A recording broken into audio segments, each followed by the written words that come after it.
As a neurologically focused pediatric chiropractor, I'm constantly talking about development, healing, the ups and downs of so-called symptoms or struggles that these kiddos are having. And every single day, I am having these same conversations with parents who are just curious about where we're at in the many different stages of healing that their child is going to go through during their time here at Bright Beginnings, during their restoration care plan. And one thing that I and we always have to keep in mind is that healing is never linear. I say that exact line to parents probably every single day.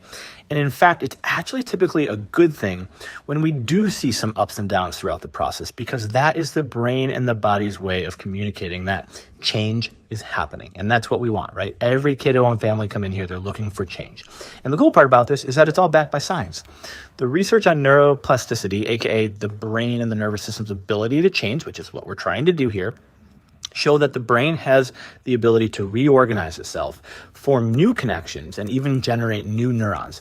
However, it tends to happen in stages of rapid advancement, followed by what they call a consolidation phase, which is where these new advancements, these new skills are being integrated into the system. And so those consolidation phases can really, if you're not looking at it neurologically, can be looked at as a plateau or a stall or a setback, but that's absolutely not the case.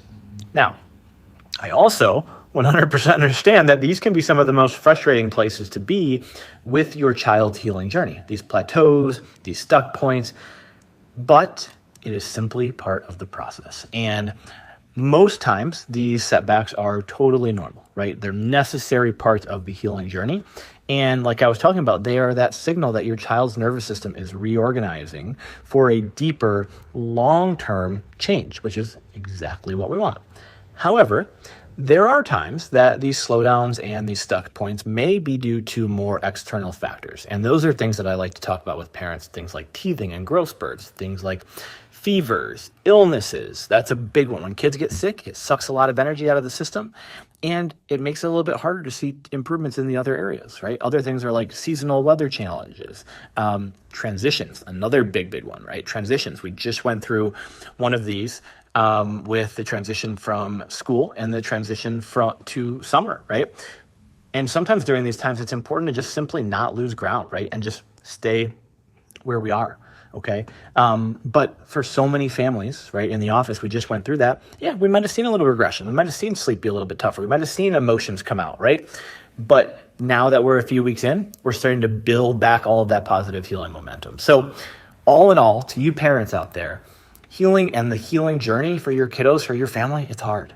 But we are here to support you, your family, every step of the way with not only some emotional support, of course, not only by the adjustments, but also by talking you through and educating through the science and the neurology to give you that confidence, to give you that hope that yes, it is just all part of the process. And we're having this conversation with parents every single day. So send us a message if this sounds like something that you could be interested in.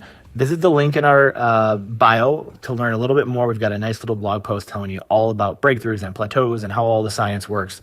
And then you can go ahead and come on in and get the hope, answers, and drug-free help that you and your family need and that you are looking for. So hope that helps make sense of little things. I know I'm having these conversations with parents in the office all the time. And sometimes it's nice to bring those conversations online and let all you parents that maybe aren't in the office yet, but are thinking about it might be something that could be something for you and your family that your kids could benefit from. Just a conversation we're having in the office every single day. So have an awesome rest of your week.